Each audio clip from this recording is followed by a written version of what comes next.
Hello and welcome to A Cat in the Garden. And in the last video that you saw of us out here, you would have seen that we just installed a couple new garden beds, and today we're going to start to fill them up. So I got my trusty helper right here, and I've got some plants that are just dying to get into the ground. So let's get to it. First up is this nice rosemary plant right here. I'm just gonna fill in the hole. This bed right here is going to be my perennial herb garden. It'll be mostly perennials, but throughout the whole time that we live in this house, I really want to keep it with the theme of being perennials. Perennial herbs, that is. So I'm going to put in today this rosemary and an oregano, and then hopefully I'm going to soon get some sage and thyme. Anything I can really find right now. I know it's fall, but fall is a great time to plant perennials and trees. So I'm just gonna stick that in there. I do have also some mycorrhizae, mycorrhizal fungus, and I have my garden tone fertilizer from Espoma Organic. Now the mycorrhizal fungus is just going to really help promote a healthy root system in here. It's a living organism that's going to work with the plant. And then this fertilizer is just going to give the plant the extra boost that it needs. I like to make sure I have some touching the roots. Just get it in there, and this one's good to go. The next corner of this bed is going to have this oregano plant that I actually bought this summer, and it was in a tiny little 2 or 3 inch pot. I potted it up into this actually Costa Farms hanging basket pot, and it definitely grew quite a bit, but it I think is a little bit stunted. It really wants someplace new to go, so I just want to give it a new home. And a lot of these herbs, especially in my climate in Texas, they're going to be perennials. But even when I lived in Pennsylvania and Maryland in zones 6 and 7, they were perennials there as well. You just got to kind of keep them covered and sheltered from the worst of the bad weather. Obviously, if you're just letting snow directly fall on these plants repeatedly, they're gonna die. But if you kind of keep them sheltered for the winter, at least, my mom would always put them in a screened-in porch, then they'll be fine.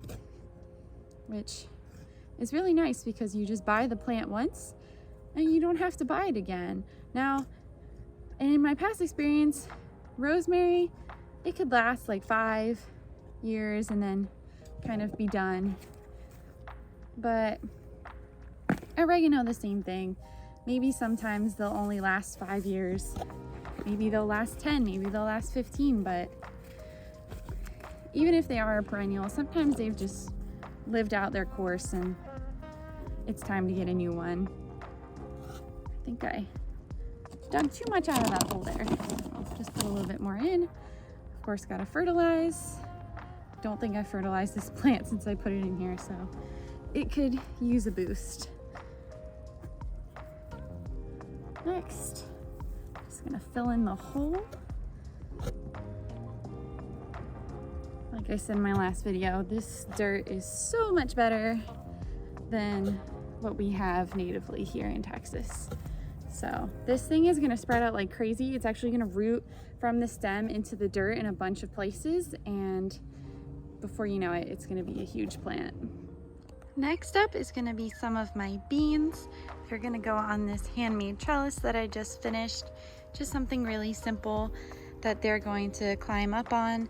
I really wanted bamboo stakes, but they didn't have them in 6-foot long stakes at the garden center today. They just had 4-foot, and honestly, I think these beans are gonna get so much longer than that. So I went for 6. I probably could have done 8, but I mean, 6 is already taller than my fence. So I'm just gonna go ahead and get these in the ground and hope that they don't get more than 6 feet tall. Okay, so these are French beans. I honestly don't know if that means they're a pole bean or a bush bean. This is my first time actually growing beans. I'm gonna assume they're a pole bean because they seem to be growing pretty tall already. But yeah, I've always really wanted to grow beans, but didn't really have the opportunity until now. So I'm really excited. Next year I want to try growing maybe different colors. I know that there's like yellow ones, there's purple ones, there's like these white ones with little pink flecks. So I definitely prefer like the long beans. I'm not really a big fan of like fava beans and lentils and things like that. So I think that the French beans are a good way for me to start. And we'll just kind of go from there and see what happens. Also, I do want to say that I do already have my mulch on this bed, my cedar shavings, but I will be putting it on the other bed that I put my herbs in as well. I just want to wait till I fill up that bed a little bit more before I put the cedar shavings on there. But they're awesome because not only do they deter pests, but they also serve as a mulch. And I think it's a pretty one. It's a nice light color. I don't know if I put fertilizer in there. It's a nice light color. It holds in moisture super well. Like, I was honestly really surprised by how well it did that here. So it's just an all-purpose kind of thing. I'm just gonna put that back over, and then once this gets tall enough, I'm gonna help this guy reach the trellis here. This one I might actually plant closer to the trellis. Closer to this side here. Can't really see me, but that's okay. We will get this little bean in here. The soil is dry on top, but actually underneath it's still pretty moist. And I haven't watered this bed in about a week. So I'm pretty happy about that. I typically have to water once every week to week and a half if it doesn't rain, which it never rains here, let's be honest, it's Texas. So yeah, this one I'm gonna plant closer so that it has an easier time.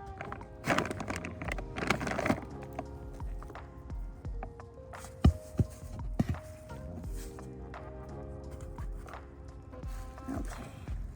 The other bean that I planted, there was actually 2 plants in there, so I'll probably have one going toward each of these poles. This one just has one, so that's why I want to plant it as close as I can to this pole, just so that it doesn't really think about where else it could go.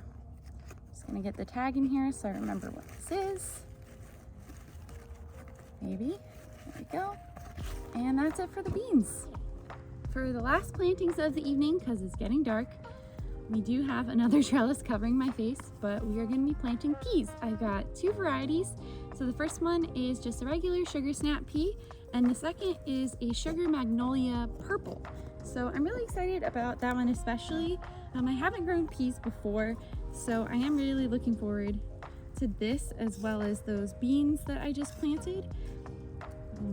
Both are just, I mean, especially peas in the winter. My husband and I are eating peas all of the time. So we really like lamb. We like to put peas in stews. We like to have them with pasta. Really any opportunity that you can think of to eat peas, we're eating peas. I don't know, they just taste so sweet for a vegetable, and I think they're super versatile. You can do a puree, you can make mushy peas. Like I said, you can put them in stews. You can eat them whole, you can shell them. Whatever you want to do, really. These are really well rooted. I don't know if you can see that. It's definitely time for them to go in the dirt. I fertilized them really well. These are huge. They were not this big when I bought them at all. And they're they're looking to climb anything that they can. So much so that they are attaching to themselves. That's what this one's doing. Can I unwrap it? There we go. I unwrapped it successfully. Oh, and then they just get caught on each other. Okay, maybe if I spread them out. That's better.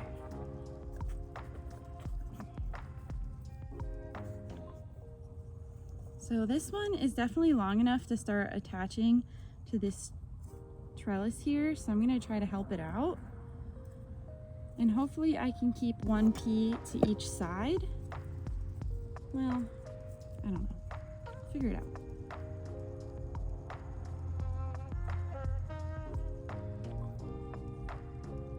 Here we go. Hopefully they will attach soon.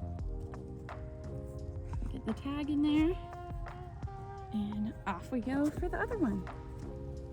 This one I have to make a tag because the tag is just a little sticker label, but I think it'll be okay. I'll just go inside and make a tag after this.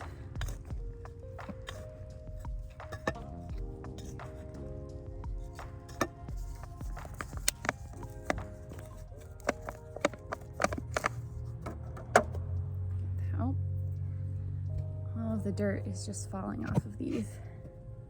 Get some Icorze, and last but not least, the fertilizer. Now I'm just gonna cover this up. That's clay. You can't escape the clay in Texas. There's always gonna be some clay. There we go. And this one is all tangled up in itself, which is a ton of fun. But I'm going to try. I'm sure I just ripped it. It's okay. It'll grow. It'll keep growing. Just gonna put it in this direction. Maybe. There we go. Maybe I'll have to use some plant Velcro to help that guy out. But yeah, now I just got to put down the mulch and we're good to go. All right. Poured a bunch out. Just got to spread it all over here.